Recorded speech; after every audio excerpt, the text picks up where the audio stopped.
This is our project. Our project is on the ultrasonic sound alarm system.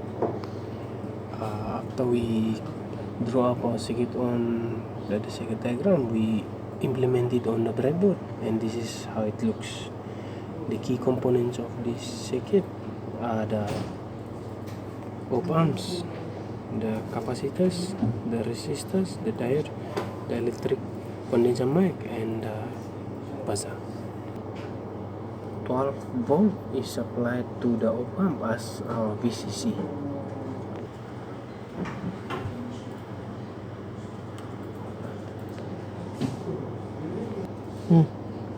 When a frequency sound is sensed by the mic, the signal goes to the op-amp, and the higher logic pulse is generated at pin 6 of the IC, which is dimensioned and rectified by the output configuration consisting of the series 470 nanofarad coupling capacitors and the associated diodes, resistor, capacitor filter design. The logic output is then displayed using the buzzer.